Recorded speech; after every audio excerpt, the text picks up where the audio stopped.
Hi guys, welcome back, or welcome if you're new here. My name is Kyra, and here on this channel, we love our makeup and we love using what we have. I'm a recovering beauty guru. For the last 6 years, I bought anything and everything that I wanted in the beauty category, and now I'm trying to rein myself in, use what I have, love what I have, track what I have, and of course, break the mindset of needing more. So today is a follow-up to my recent declutter video in which I decluttered all of my primers. These are gentle declutters that I'm doing. I'm not trying to cut down my collection by half or anything like that. What I'm trying to do is part with anything that I keep for reference for social media.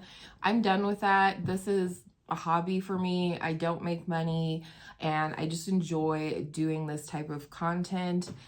But also anything that doesn't work for my skin tone or my skin type. I have too much makeup to work through in order to force myself to use things that really are intended for me personally. So today is a follow-up to that declutter, and it is if I could only keep 5 primers.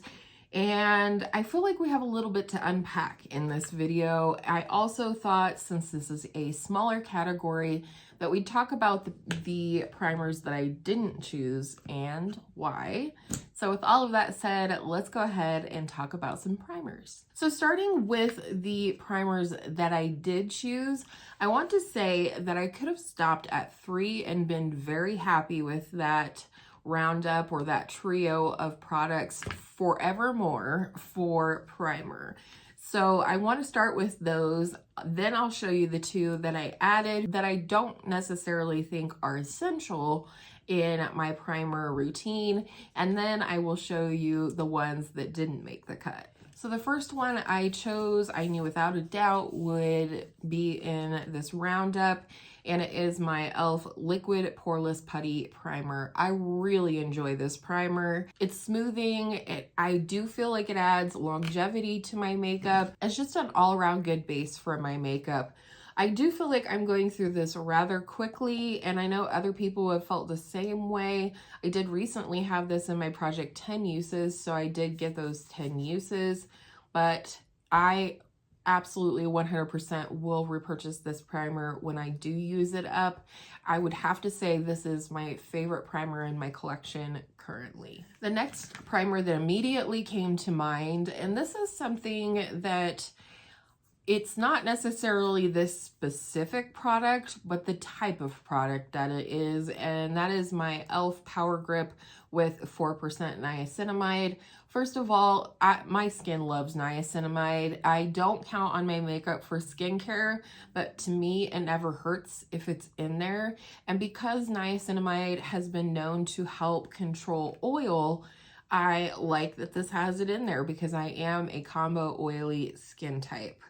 So I do love this one, but the main reason that I chose it is because it is a gripping primer, and I've found overall that my skin really loves a hydrating, gripping primer, especially during the colder months here in Northern Colorado. So that is why I chose this one. I could have just as easily chosen the regular Power Grip, which I do have over here, but if it has the 4% niacinamide in it, why not choose that one, especially because I have oily skin. I love this primer. It's just the right amount of hydration and the right amount of grip or sticky tackiness to it. It does absolutely extend the wear of my makeup, but without drying me out during those colder months. Or I also love this one when I'm wearing a more full coverage or matte foundation at any time of year, because it does give a little extra hydration right under that makeup step. And my third primer that I chose for my top 3 is the Danessa Myricks Yummy Skin Blurring Balm Powder. I have the universal shade. This is just a mini or deluxe sample size. It is completely translucent, but I love the versatility of this product, and I love that if I want a more demi-matte complexion for some reason, or I have a more dewy foundation, I like to pair it with this one. Not only does it work beautifully under makeup, but if you had a tinted version, you could use it as your base product, or you can use this over top of your makeup to set it. That's why it's called a blurring balm powder, because it does eventually turn to a powder finish. And so this works for eyes, it works for face, and I really enjoy this for some of my more hydrating foundations, as well as the versatility. You could use this as a touch-up. If you didn't wear it underneath, you could apply it over top and help with oil and shine that way. Those are my top 3 primers. 2 from e.l.f., which is great. I love a bargain beauty find. And the Danessa Myricks, which actually comes in a huge packaging and with a lot more product, but I also have a backup of this one. I feel great about those 3 primers. So what, I asked myself, is missing from this primer roundup, these top 3?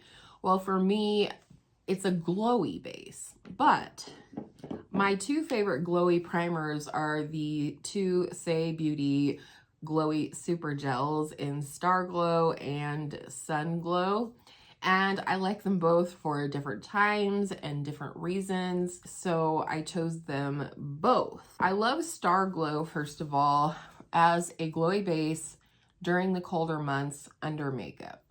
I also like it as a liquid highlighter. It's very soft, subtle, very lit from within. It's great without makeup. It's great under makeup, and it's great over makeup. I like this for mixing with a more heavy-duty foundation. For example, the Estee Lauder Double Wear. This is super full coverage, very matte, and I love to mix things like this together to get to a place that I'm more comfortable with wearing. It's a little bit more sheer coverage. It's a little bit more glowy than matte.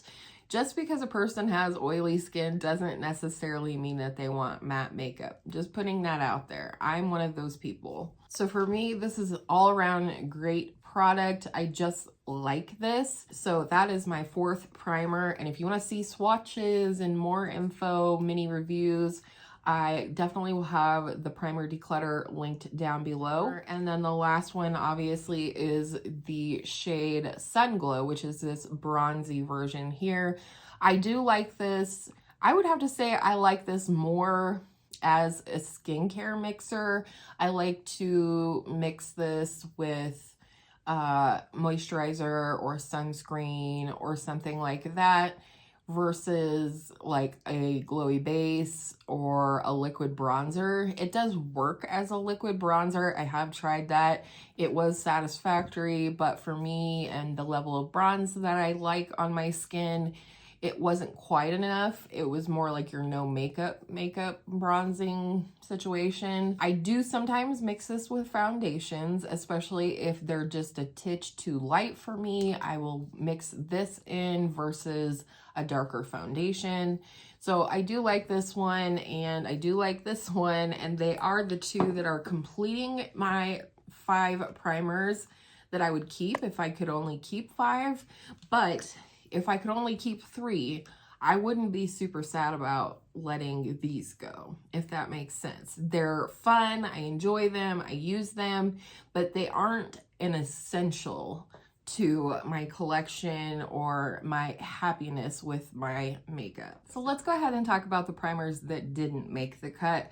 I do have one more, and it's in my bathroom. It is the Drunk Elephant Goldie Drops. I love those. They aren't an essential. They wouldn't have been a part of my top 5. And I really do treat them more like skincare than I do primer. So we're just going to talk about the other 4. Maybelline did not make it. The 4-in-1 Perfector Glow Makeup.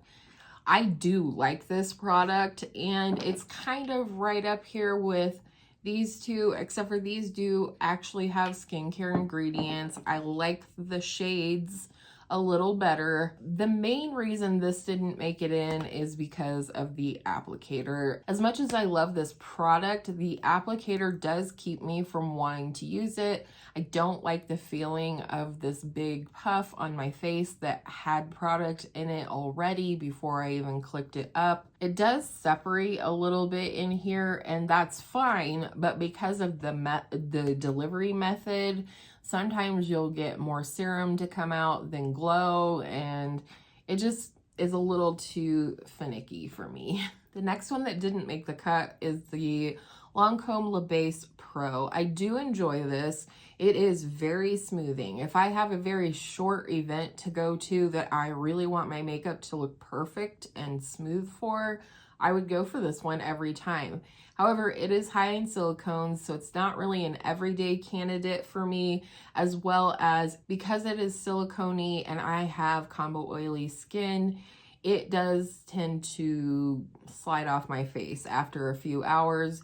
But again, if I was going to an evening event for a few hours, I would totally use this one because it does perfect the skin. And if you have dry skin or even normal skin, you would probably love this because it is very smoothing and very perfecting. And lastly, the Estee Lauder Double Wear Smooth and Blur Primer did not make the cut because I prefer the Danessa Myricks when it comes to a more mattifying primer.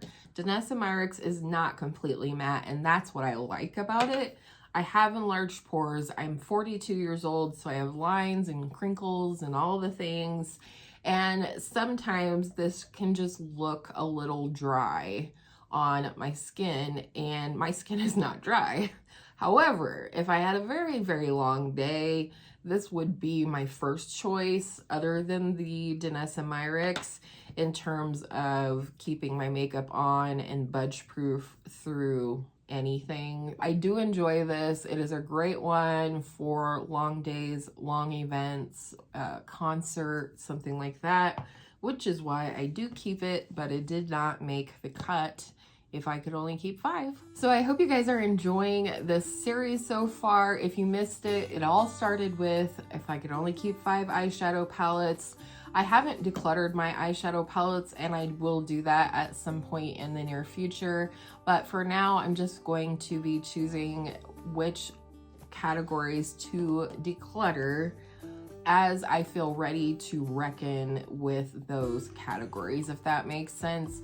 For certain categories, I'm pretty close to being ready to reckon with them, but there's just like 1 or 2 products that I need to use again and kind of remind myself how it is working for me before I make a final decision about what I am or am not getting rid of. I hope you enjoyed today's video. I think this kind of thing is very fun to talk about hypothetically. I think it really helps you to hone in on your collection and see what the products that really shine for you are. And like I said, I feel like I would probably be very happy with just these 3 primers. A hydrated or glowy base is not something I go for super often. However, this one survives the cut because it's more of a tool. It does multiple things for me. It's a glowy base, it's a highlighter, it's a mixer. And this one basically survives because it's the only one of its kind in my primer collection. It's bronzy. You know, it does a few things, but mostly it just made the cut because it's unique to this roundup. Let me know down below if you could only keep 5 primers, or if you could only keep 3, which ones would they be and why? What's your skin type? Why do you like them? I really enjoyed the conversations that we had in the comments under the eyeshadow video, and I'm really excited to continue on this journey of curating my collection down to things that I love and or can see myself using up eventually. So with all that said, I hope all of your makeup days are absolutely beautiful makeup days, and I will see you in my next video very, very soon. Bye.